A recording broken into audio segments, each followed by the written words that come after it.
Assalamualaikum warahmatullahi wabarakatuh. Pada pertemuan ke-14 dan 15 ini, atau pertemuan terakhir kita sebelum UAS, kita akan membahas tentang ekosistem, biosfer, dan bioma. Kalian tahu sendiri kan pengertian dari ekosistem itu seperti apa, kemudian dari ekosistem menjadi biosfer dan menjadi bioma.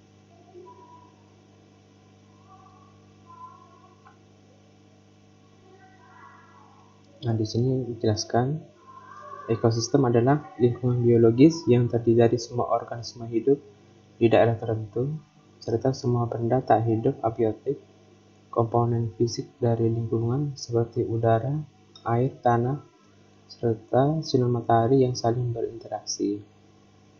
Sedangkan biosfer adalah kumpulan semua ekosistem yang secara global di permukaan bumi. Jenis-jenis bioma. Bioma sendiri itu misalkan adalah unsur keseragaman faktor-faktor seperti struktur tanaman, jenis daun, jarak tanam, dan iklim. Bioma sering diidentifikasi dengan pola tertentu suksesi ekologi dan vegetasi klimat. Bioma sendiri terdiri dari dua jenis utama, yaitu bioma atau ekosistem darat dan bioma atau ekosistem perairan.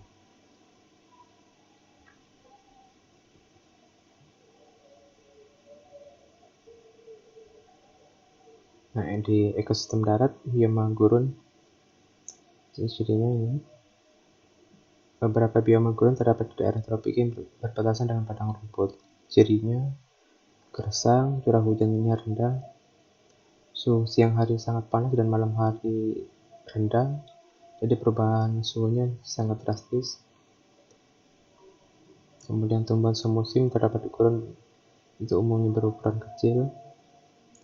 Selain itu, di gurun juga dijumpai pula tumbuhan berdaun seperti kaktus atau tak berdaun dan memiliki akar panjang untuk penyerapan air. Kemudian hewan yang hidup di gurun diantaranya ini: Lonintia, ular, kadal, katak, dan kalajengking. Untuk ekosistem darat, dari bioma padang rumput stepa, biasanya ini terdapat di daerah tropik ke subtropik. Ciri-cirinya curah hujan kurang lebih ini 25-30 cm per tahun dan tidak teratur. Kemudian resapan air tinggi dan drainase aliran air cepat. Kemudian wilayah persebaran bioma stepa meliputi Afrika, Amerika Selatan, sampai ke Australia. Dan ini adalah binatang dan tumbuhan yang ada di padang rumput. Kemudian bioma hutan basah terdapat di daerah tropika dan subtropika. Ciri-cirinya curah hujan besar per tahunnya, kemudian spesies pepohonan relatif banyak umumnya, berbeda antara satu dengan lain tergantung letak geografisnya, dan tinggi pohon sangat tinggi 20-40 meter. Dan kemudian dalam hutan basah terjadi perubahan iklim, yaitu iklim yang terdapat di sekitar organisme. Daerah tudung cukup mendapat sinar matahari. Variasi suhu dan kelembapan tinggi. Suhu sepanjang hari sekitar 25 derajat Celcius, makanya saat masuk hutan tropis suhunya dingin. Nah, dalam hutan basah tropika sering terdapat tumbuhan khas, yaitu liana, kaktus, dan anggrek sebagai epifit. Hewannya sangat banyak dijumpai, di antaranya kera, burung, badak, babi hutan, harimau, dan burung hantu. Kemudian yang keempat dari ekosistem darat adalah bioma hutan gugur. Terdapat di daerah beriklim sedang. Ciri-cirinya curah hujan merata sepanjang tahun. Terdapat di daerah yang mengalami 4 musim, dingin, semi panas, dan gugur. Jenis pohonnya sedikit, 10-20, dan tidak terlalu rapat. Hewannya antara lain rusa, beruang, rubah, bajing, bengkrak, dan drakon, sebangsa luar. Kemudian ke bioma taiga, terdapat di belahan bumi sebelah utara dan di pegunungan daerah tropik. Ciri-cirinya suhu di musim dingin rendah, Biasanya taiga merupakan hutan yang tersusun atas satu spesies seperti conifer pinus atau sejenisnya. Semak dan tumbuhan basah sedikit sekali. Hewannya antara lain moise, beruang hitam, ajak, dan burung-burung yang bermigrasi ke selatan pada musim gugur. Dan ini binatang dan tumbuhan yang ada di taiga. Kemudian bioma tundra terdapat di belahan bumi sebelah utara dalam lingkaran kutub utara dan terdapat di puncak gunung tinggi. Ciri-cirinya pertemuan tanaman ini hanya 60 hari, jangka waktu yang singkat. Contohnya sphagnum, lichen, tumbuhan biji semusim, atau tumbuhan kayu yang pendek dan rumput. Pada umumnya tumbuhannya mampu beradaptasi dengan keadaan yang dingin. Hewan yang hidup di daerah ini ada yang menetap, ada yang datang pada musim panas. Semuanya berdarah panas. Kemudian memiliki rambut atau bulu yang tebal. Contohnya burung kutub dan busur putihnya. Sekarang ke ekosistem air. Ekosistem air sendiri terdiri dari bioma air tawar dan bioma air laut. Ciri-ciri bioma air tawar: variasi suhu tidak mencolok, penetrasi cahaya kurang, terpengaruh oleh iklim atau cuaca daratan. Organisme perairan dibedakan sebagai berikut. Ada plankton, terdiri atas fitoplankton dan zooplankton, biasanya melayang-layang beradaptasi mengikuti gerakan aliran air. Kemudian ada nekton, hewan yang aktif berenang dalam air, misalnya ikan. Kemudian neuston, organisme yang mengapung atau berenang di permukaan air, atau bertempat pada permukaan, misalnya serangga air.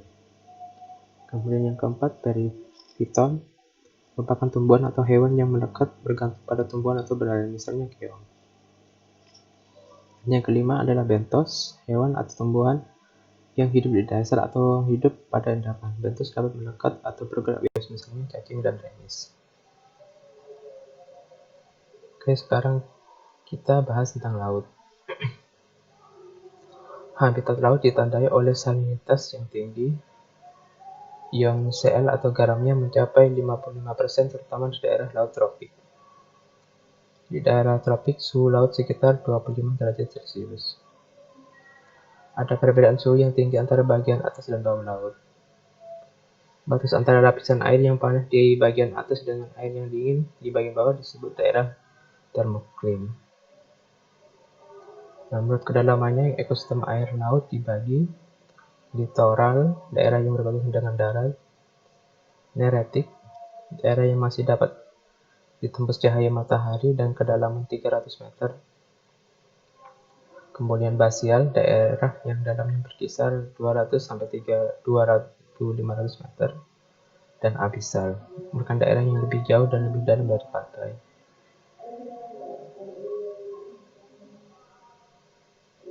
Yang kedua adalah pantai.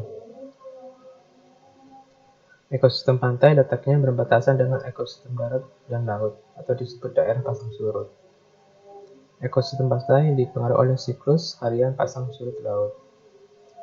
Organisme yang hidup di pantai memiliki adaptasi struktural sehingga dapat melekat erat di substrat keras.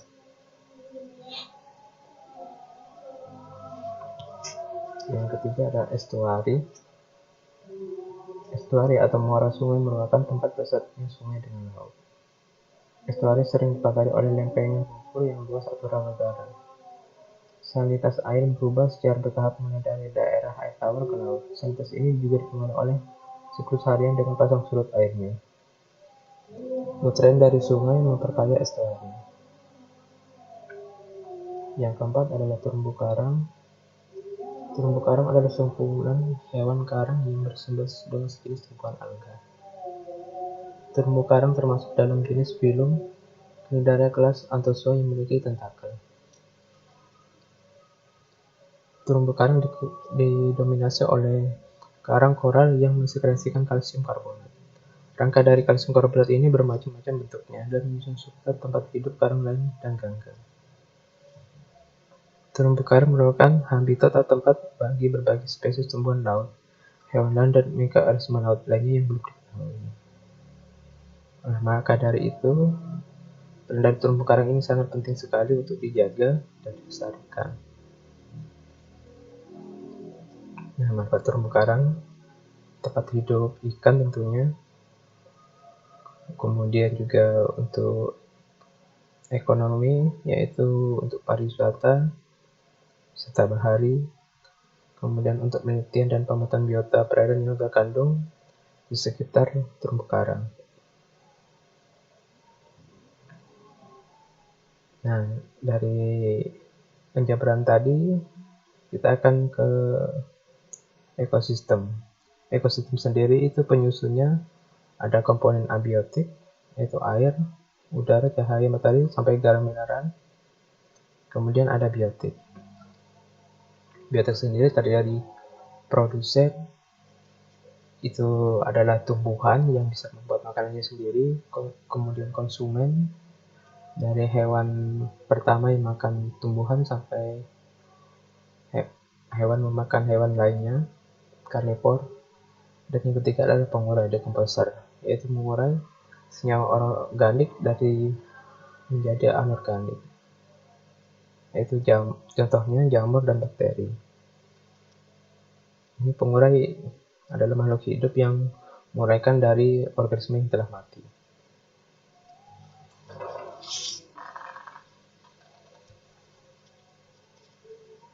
Tingkatan organisme dalam ekosistem dimulai dari individu berkumpul menjadi populasi, kemudian sekumpulan populasi untuk komunitas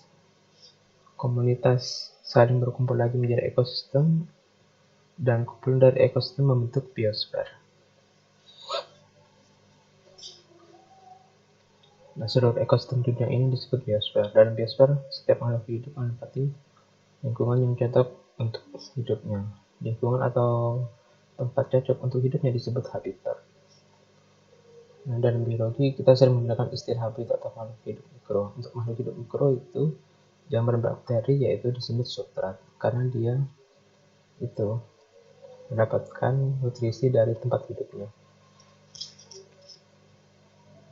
Kemudian dua spesies makhluk hidup dapat menempati habitat yang sama, tetapi memiliki misi yang berbeda. Misi ini adalah status dari makhluk hidup itu atau peran dalam ekosistem. Nah, dalam misinya organisme tersebut dapat bergerak aktif, sedangkan organisme lain yang sama habitat yang tidak dapat bergerak. Contohnya, pembagian misi di tabiat tropis. Dari setiap organisme atau makhluk hidup di situ, peran dari karnivor dan herbivor tentu berbeda.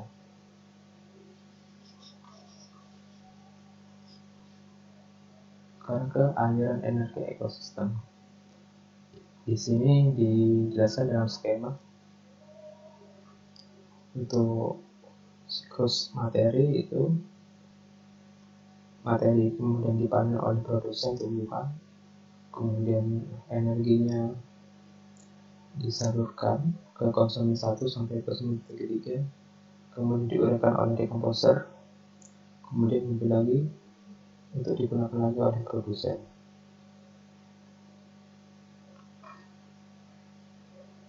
Sedangkan aliran energi itu dari produsen yang mati bisa diuraikan oleh decomposer untuk decomposer.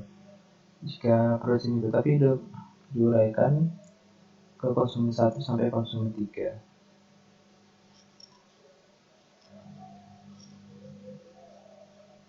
Nah, ini rantai makanan dan jaring makanan. Pengalihan energi dari sumbernya dalam tumbuhan melalui seluruh organisme yang makan dan dimakan.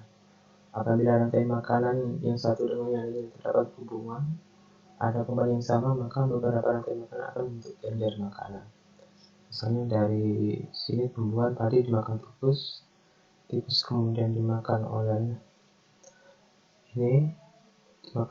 ular kemudian dimakan berulang. Nah, ini piramida ekologi.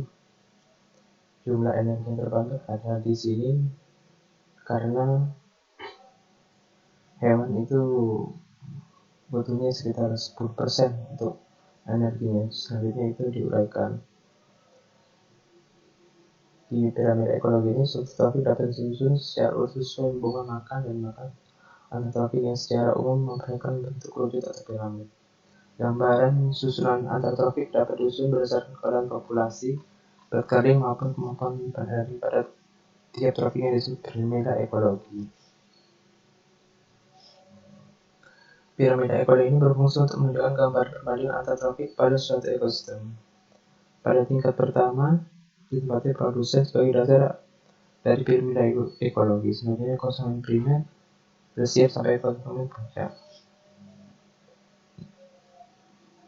Kenapa di sini bentuknya dari dasar itu lebih besar? Soalnya di sini jumlah energinya lebih besar pada tumbuhan. Kemudian semakin ke atas semakin kecil yang dibutuhkan. Karena jumlah populasi pada produsen itu lebih banyak daripada konsumen.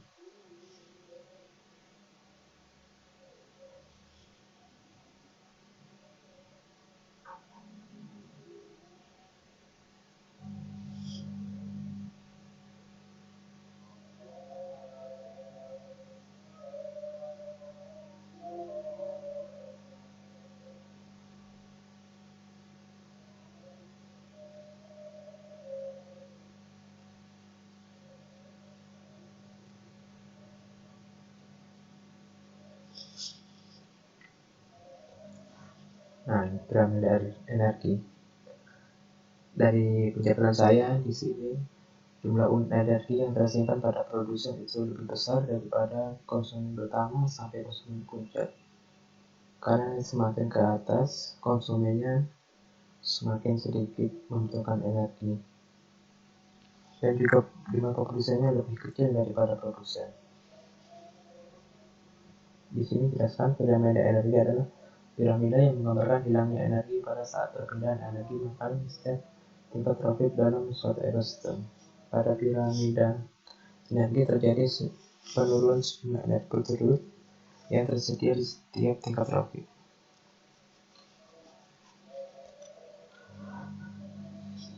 Kemudian ke piramida biomasa, yaitu suatu piramida yang menggambarkan berkurangnya transfer energi pada setiap tingkat trofik dalam suatu ekosistem. Pada piramida biomasa, setiap tingkat trofik menunjukkan berat kering dari seluruh organisme di tingkat trofik yang dinyatakan dalam gram per meter persegi. Umumnya bentuk piramida biomasa mengecil ke arah puncak karena perbedaan energi antara tingkat trofik tidak efisien. Tetapi piramida biomasa dapat bentuk terbalik. Misalnya di sini jumlah konsumennya lebih banyak, otomatis di sini lebih banyak daripada tumbuhannya. Maksudnya biomasanya lebih banyak nih kalau misalnya jumlah populasinya. Tapi jika jumlah populasi di atas lebih banyak daripada yang di sini, otomatis nanti akan terjadi kepunahan di antara populasi tersebut.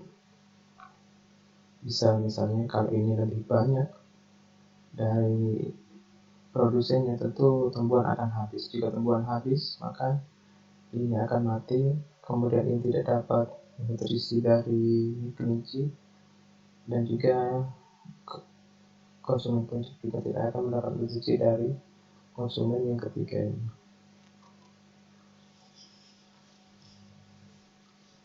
Piramida jumlah yaitu suatu piramida yang menggambarkan jumlah individu pada setiap tingkat trofik dalam suatu ekosistem.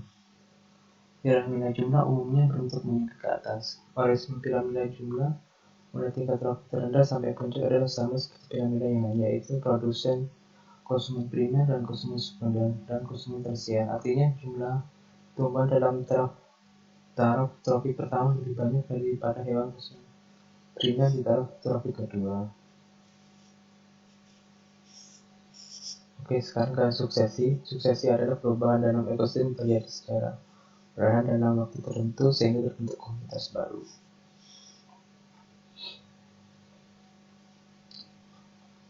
Sekarang ke komunitas klimaks.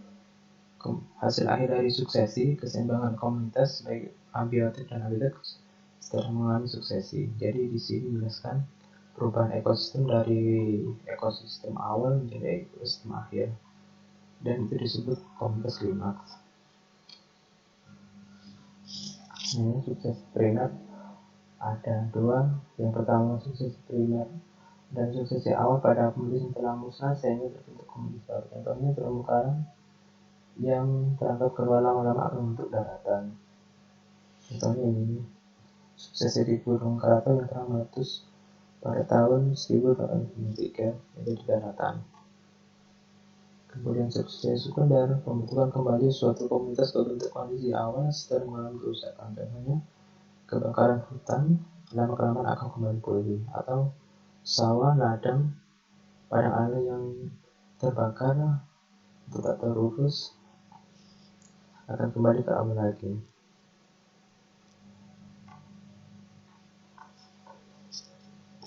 Sekarang ke biokimia. Biokimia adalah pertukaran atau perubahan yang terus-menerus antara komponen biosfer yang hidup dengan tak hidup. Dalam suatu ekosistem, materi pada setiap tingkat tropik tidak hilang.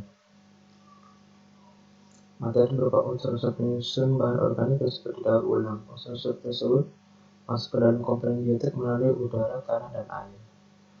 Daur ulang materi tersebut menyebabkan makhluk hidup dan batuan geofisik sehingga disebut daur biokimia. Contoh dari daur biokimia ada daur nitrogen. Prosesnya seperti ini.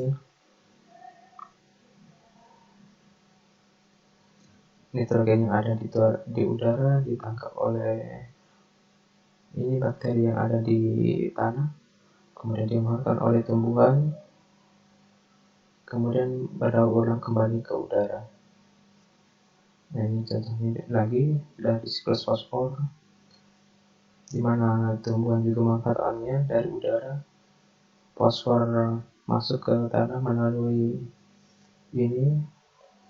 hujan, kemudian diserap oleh tanah, dan bisa dilihat ini prosesnya di sini. Kemudian ini daur belerang atau sulfur yang ada di udara melalui proses hujan masuk ke tanah, kemudian dimanfaatkan oleh tumbuhan.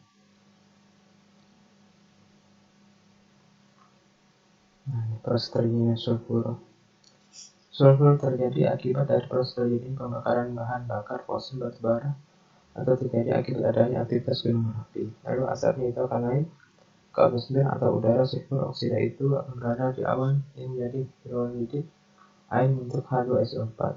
Awan akan mengalami kondensasi yang jadi menimbulkan hujan yang dikenal dengan hujan asam. Air hujan itu akan masuk ke dalam tanah yang akan berubah menjadi sulfat yang sangat penting untuk tumbuhan. Sulfat hanya terdapat dalam bentuk anorganik SO4. Sulfat ini mampu berpindah dari bumi atau ke alam tubuh tanaman tumbuhan melalui penyerapan sulfat oleh akar. Sulfur akan direduksi oleh bakteri menjadi sulfida dan bentuk sulfur dioksida atau hidrogen sulfida. Dan ada karbon dan oksigen. Bisa dilihat di sini, CO2 yang ada di udara itu diserap oleh tumbuhan, kemudian tumbuhan menghasilkan O2 untuk dihirup oleh manusia tumbuhan. Dan CO2 ini dihasilkan oleh pabrik.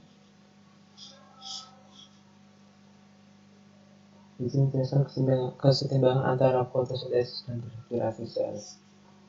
Dan di sini manusia mengeluarkan CO2 dan juga pabrik mengeluarkan CO2 yang dibutuhkan oleh tumbuhan. Tumbuhan kemudian mengeluarkan O2 yang dibutuhkan oleh manusia.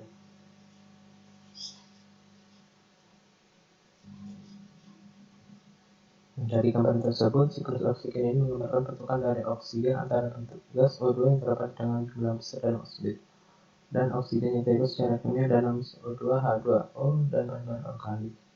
Siklus ini berperan sangat erat dengan unsur lainnya, terutama dengan siklus karbon. Unsur karbon menjadi yang terikat secara kimia melalui berbagai proses menghasilkan energi, terutama pada perubahan dan proses metabolik dan organisme. Oksigen didapatkan dari reaksi fotosintesis. Oksigen cepat bersenyawa membentuk oksida seperti dengan karbon dalam respirasi aerobik atau dengan karbon dan hidrogen dalam perubahan bahan bakar fosil seperti dengan metana. Ini dari metana CH4 terus ditambah oksigen menjadi CO2 dan H2O.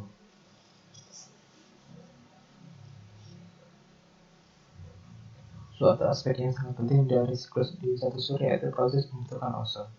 Ozon bentuk lapisan tipis di satu surya yang berfungsi sebagai filter dari radiasi ultraviolet sehingga dapat menjaga kehidupan bumi dari kerusakan atau kehancuran yang dibawa oleh radiasi tersebut. Nah, siklus oksigen disempurnakan atau diakhiri ketika unsur oksigen masuk kembali ke dalam bentuk gas yaitu melalui fotosintesis dilakukan oleh tumbuhan. Siklus hidrogen tidak dibuat tersendiri karena di alam hidrogen paling banyak terlihat dalam bentuk senyawa air. Oke, sekian ini tentang pertemuan 14 dan 15. Jika ada yang ditanyakan sebelum UAS, monggo. Jika tidak ada, terima kasih. Assalamualaikum warahmatullahi wabarakatuh.